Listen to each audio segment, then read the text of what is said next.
Hey everybody, I wanted to talk to you today about how to start investing. It's probably not as complicated as you think, so I want to break down some of the most common misconceptions about investing and get you started. I've taught business education and personal finance for years. That's how I make my living. So I want to share some of that knowledge with you absolutely free. I'm not here to try to sell you anything, any courses or anything like that. This is all 100% free information. So I want to make sure that you get the best information that's out there. And I'm going to share with you some of the things that I do in terms of my investments.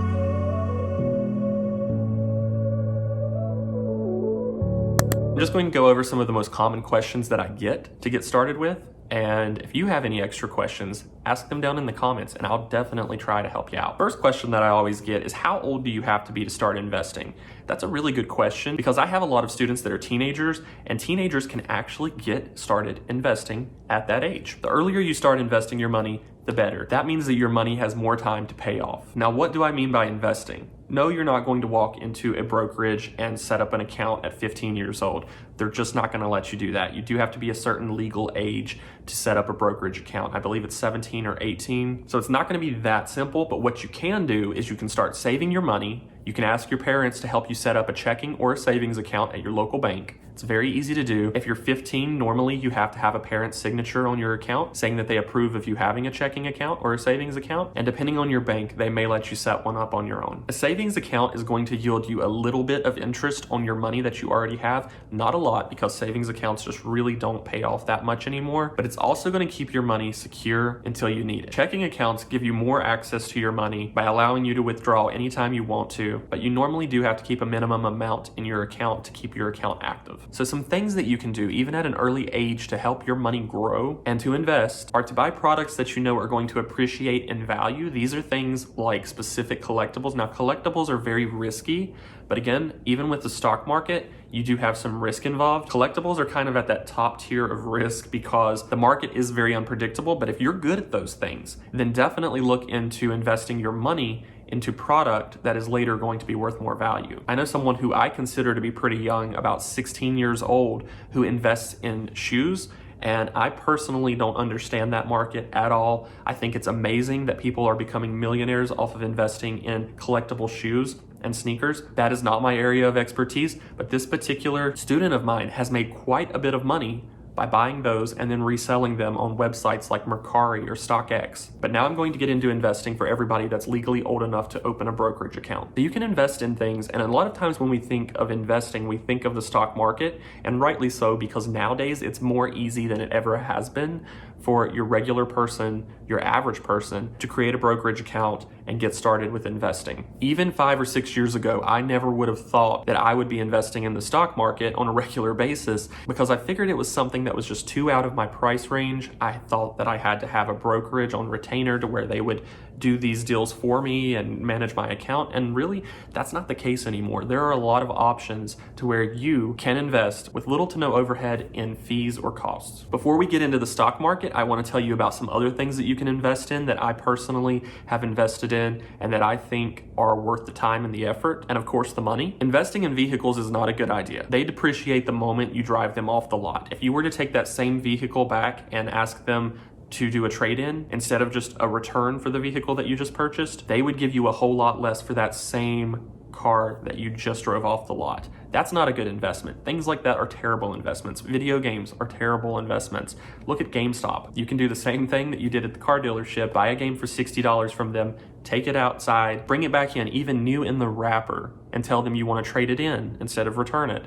And they'll give you anywhere from 30 to 70% less. It's not a wise decision. So there are things you want to avoid when you're investing. And think of this, every purchase that you make is an investment. It's an investment of your time and it's an investment of your money. Because at the end of the day, your time is converted into that monetary value. That's why we work, that's why we have jobs. Otherwise, we wouldn't really have an economic system that functions. So we look at our jobs as us exchanging time, effort, and labor into cash, into money. Think about that. Every purchase you make is an investment. That $7 latte at Starbucks is an investment. In many places, that's equivalent to an hour of your time. I don't know about you, but I feel like my time as limited as it is worth way more than a latte. So start thinking about every purchase that you make as an investment, because at the end of the day, it is. Investing in real estate. This is one that I actually have done myself. I decided to purchase a house rather than rent, and I've got to say I've not been disappointed by that decision. I feel like it was the way to go. But investing in real estate is also a little bit risky. It's something that could have a huge payoff, or it's something that you could lose money on.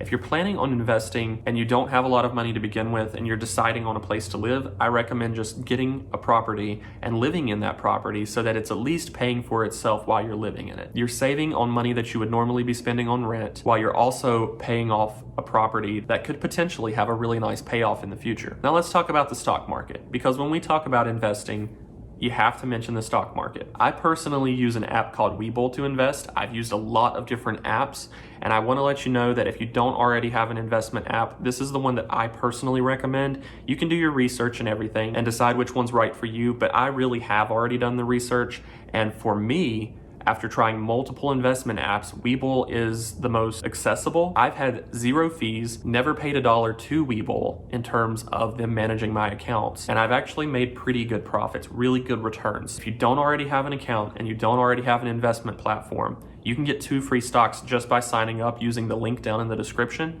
It is my affiliate link, so it does support the show, but also you're going to get those 2 free stocks plus whatever promotion they have going on at the time. Sometimes they offer more stocks than that, but the 2 free stocks is a really good promotion because most places only offer 1. You get 1 free stock for signing up and having your account approved, and then you get 1 more free stock after you deposit your first $100 into your account. This does not mean that you have to spend that $100. It just means you have to deposit it into your investment account. You can spend it, you can invest with it, or after you get your free stocks, you can cash out. But I recommend that you do look into investing, because this is what this video is all about. Obviously, you're interested because you're here. And the reason I say use that link down in the description is I've actually used links before on other websites to sign up for brokerage accounts, and they're not the accurate links, and so I don't actually get my bonuses for signing up. I can guarantee you that the one down in the description is accurate. It is going to get you those 2 free stocks, at least 2 free stocks, for signing up and depositing your first $100. And from my experience, your first free stock is going to be just kind of a lower value one, usually a couple dollars, but it's free money. And then your second one can be just about anything, I believe up to $1,600, $1,300 or $1,600. Obviously, the really high stocks are a lot fewer, so not as many people are going to get those. But I do know people who have gotten Apple as their free stock. I personally ended up with stocks that were around the $15, $20 value, which is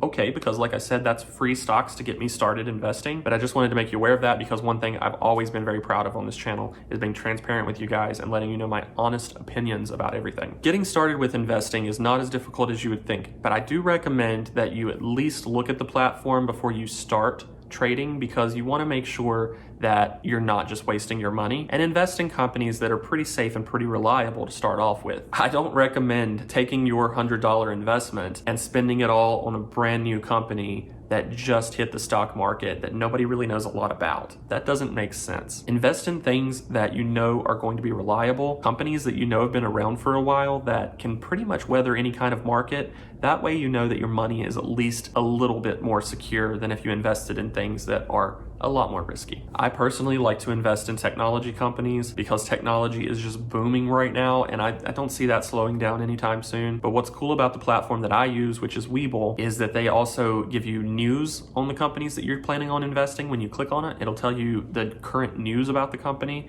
It'll tell you what experts are recommending, if they recommend that you buy it or wait and hold it, or even if they think it's a good time to sell. You can get alerts if it goes beyond a certain price or below a certain price if you're wanting to buy it at a lower price. It offers a lot of tools, and like I said, it's 100% free, unless of course you buy upgrades to premium news and premium statistics and things, but I don't think that's necessary for your average person. I've been able to do it and use this platform for over a year now, and I've never paid for a single thing. Make sure that when you sign up for an account that you sign up for a cash account and not a market account. If you sign up for the market account, it's sort of like buying on credit, and I think it's a lot more difficult, but you don't actually have to have money in your account in order to spend that money, and I think that's just a bad idea. I personally don't like to spend money that I don't have, so I sign up for a cash account, which means that I put money into my account and then I invest only the amount that's in my account. I don't want you to get into a big mess here, and I don't want you to start using investing as a line of credit, because that's not what it is. Investing, to me, is a way to grow my money slowly over time, not a get-rich-quick scheme. If you're interested in learning how to grow your money in legitimate, reasonable ways that are actually obtainable, and learning how to be more financially independent so that you owe less, have more time, and can enjoy the things that you do have without having to worry about debt and the stress that comes along with it,